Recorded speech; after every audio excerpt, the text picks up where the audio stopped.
Welcome to bell TV voice of voiceless.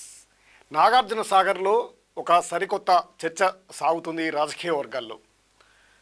అందుకు ప్రధాన కారణం ఒకరు ప్రారంభించినటువంటి దానినే మరొకరు కొంత సమయం తీసుకొని ప్రారంభించినటువంటి అంశం ఇప్పుడు కీలకంగా చర్చనీయాంశంగా మారింది నాగార్జున సాగర్ నియోజకవర్గంలో.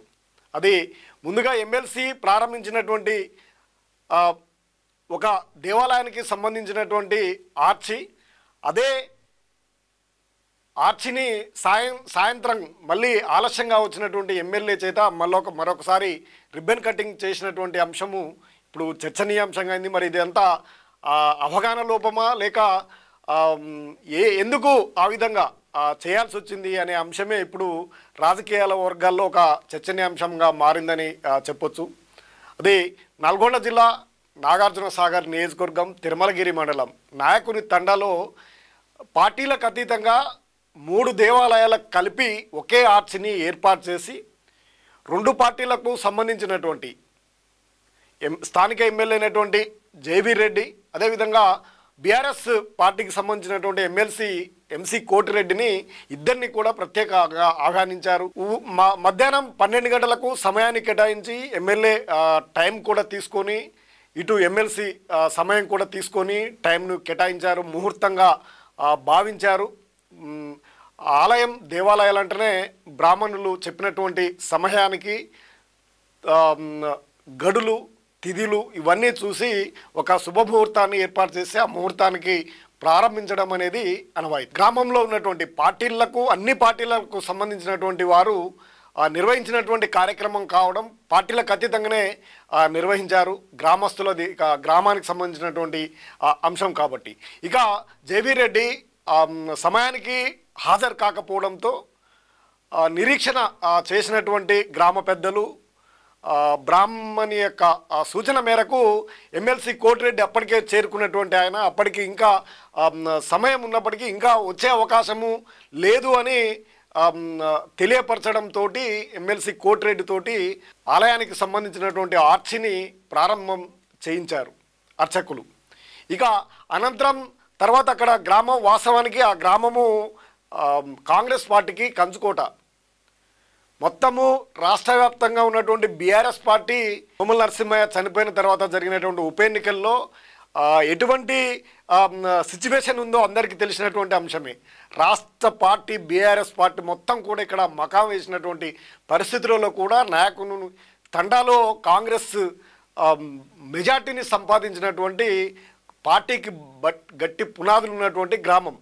ఆ గ్రామంలో నిర్వహించినటువంటి కార్యక్రమానికి స్థానిక ఎమ్మెల్యే రాకపోవడంతో కొంత నిర్లిప్తత ఉన్నటువంటి పరిస్థితి ఏర్పడింది. ఇక బీఆర్ఎస్ పార్టీకి సంబంధించినటువంటి కోటిరెడ్డి ప్రారంభించడంతో అవాక్కైనట్టుంది అనే చర్చ నడుస్తూ ఉంది.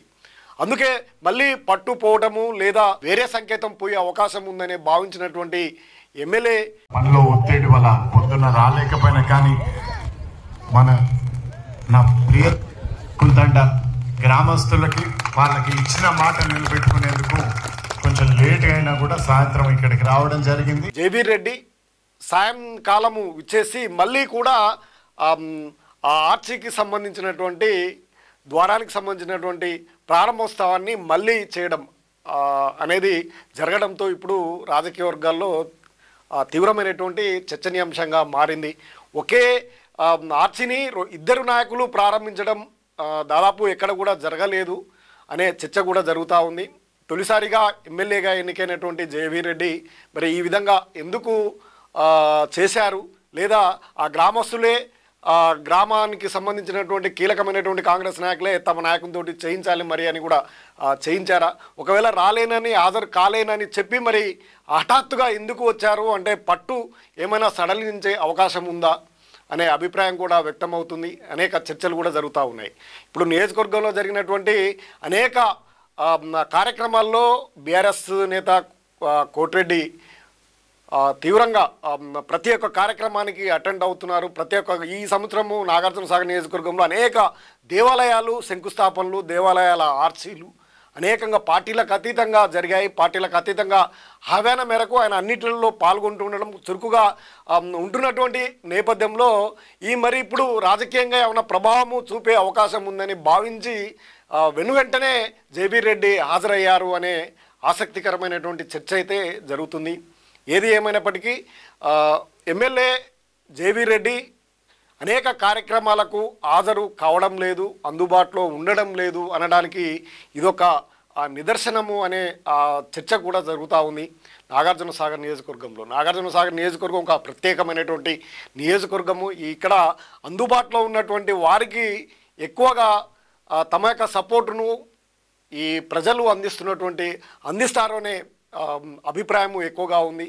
వాస్తవానికి జానారెడ్డి పలు మంత్రి పదవులు నిర్వహించిన హైదరాబాద్లో ఉన్నప్పటికీ ఇక్కడ యంత్రాంగం కానీ ఇక్కడ ఉన్నటువంటి పరిస్థితులు కానీ వెంటనే హైదరాబాద్ కన్నా రప్పించుకొని సమస్యలు పరిష్కరించడంలో సఫలీకృతమయ్యారు. అదేవిధంగా ఇక్కడ ఉన్నటువంటి నిర్మాణాత్మకంగా పాత్ర పోషించే ఆయన అనుచర వర్గం కూడా అందుబాటులో ఉండడం ఇవి జరిగేది. కానీ ఇప్పుడున్నటువంటి పరిస్థితుల్లో ఆ పరిస్థితి కనిపించడం లేదనే చర్చ కాంగ్రెస్ వర్గాల్లో కూడా జరుగుతూ ఉంది. గత కొంత కాలంలోనే ఒక కార్యక్రమంలో ఈ చిన్న కార్యక్రమాలకు తనను ఆహ్వానించొద్దని కూడా ఎమ్మెల్యే అన్నట్టు ఒక సోషల్ మీడియాలోనూ ఒక పత్రికలో కూడా వచ్చిందనే ప్రచారం కూడా జరిగింది. మరి అది ఎంతవరకు వాస్తవమో ఏది ఏమైనప్పటికీ ప్రతి కార్యక్రమాల్లో ఎమ్మెల్యే ప్రజలు ఆహ్వానించినటువంటి ప్రతి కార్యక్రమానికి హాజరవ్వాల్సినటువంటి అవసరం ఉంది అనేది ఇది ఈ కార్యక్రమం నాయకుని తండాకు సంబంధించినటువంటి కార్యక్రమము గుర్తు చేస్తుందనే అభిప్రాయం కూడా వ్యక్తమవుతుంది. ఏదేమైనప్పటికీ ఒకే ఆర్చిని ఇద్దరు నాయకులు ఒకే రోజు ఒకరి తర్వాత ఒకరు ప్రారంభించడం అనేది కీలక చర్చనీయాంశంగా అయితే మారింది.